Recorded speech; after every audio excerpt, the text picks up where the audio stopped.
The program of action outlined in the State of the Nation is essentially based on the National Development Plan as well as the ruling party's election manifesto. The President made the economy the center stage of what he addressed us on yesterday. And it is a program that is targeted at growing our economy. The most effective weapon in the campaign against low growth, against poverty, is jump-starting the economy and making sure that our economy begins to perform at a higher level. One of the key issues that we have to address is creating jobs. Creating work requires faster and a much more inclusive economy. This program of action therefore involves a range of measures to remove the constraints on growth, stimulate faster job creation, and invest in the long-term sustainable growth of our economy. What President Zuma demonstrated yesterday is that we are a nation at work. We're not sitting on our laurels or hiding our heads in the sand like an ostrich. The government of President Zuma is very much alive to the challenges that we face and is determined to work with all sectors of our economy and key role players to make sure that we address the economic challenges that we face. The President also said that we are prepared to work with the private sector. The private sector generates up to 70% of jobs in our country, and the President has committed himself and his government to work very closely with the private sector to begin to address what many people call the trust deficit. We want to address the trust deficit and work hand in glove with the private sector to ensure that we inject growth in our economy. And to this end, the President will be meeting the Presidential Working Group to engage business on a number of issues about economic growth. And one of the things he will be saying to them is that the public sector, the government, has demonstrated over and over again, has demonstrated confidence in the economy of our country, and we would like the private sector to follow suit.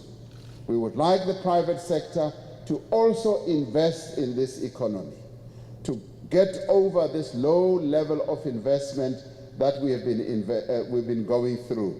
So it is a call that the President has made to the private sector to invest in our economy.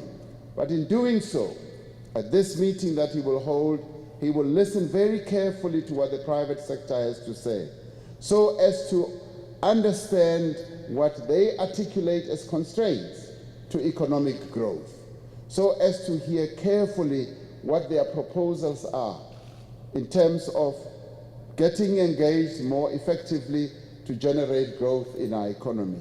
So we look forward to this meeting that will take place shortly so that all of us can work together to begin the process of generating growth in our economy.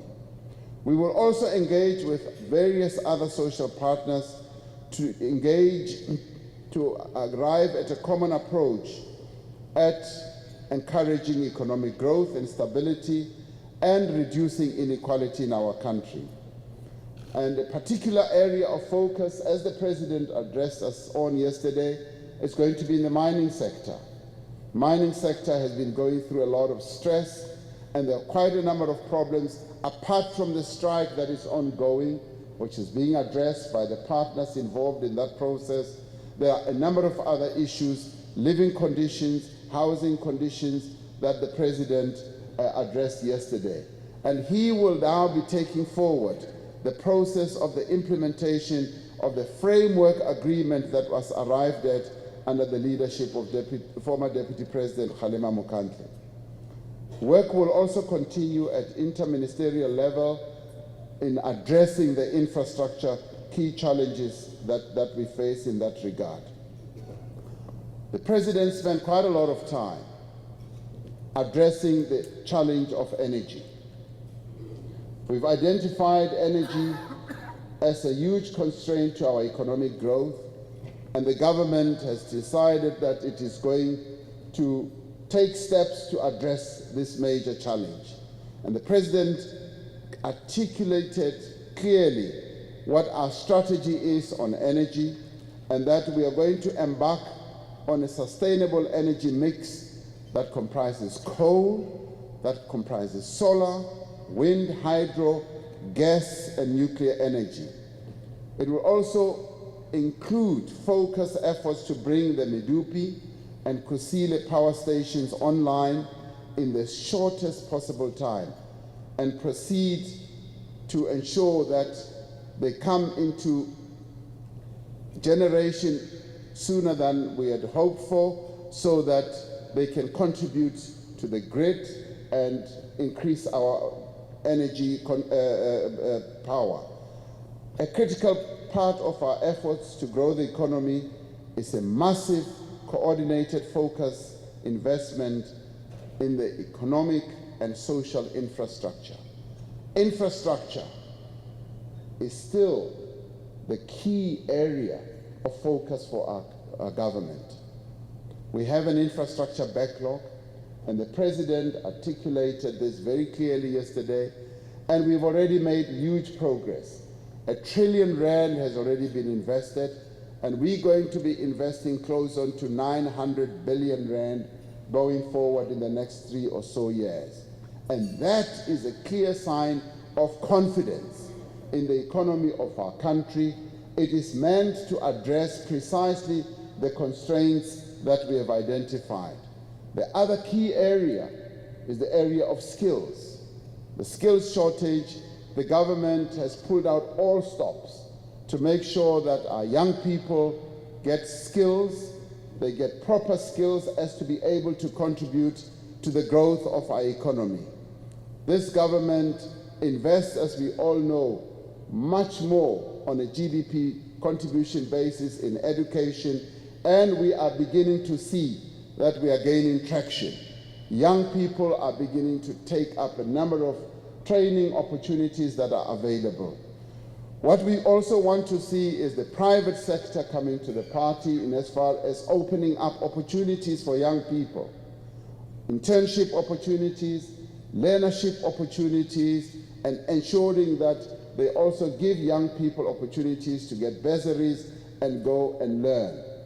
Many of us who've been exposed to these young people see a lot of enthusiasm and energy amongst young people.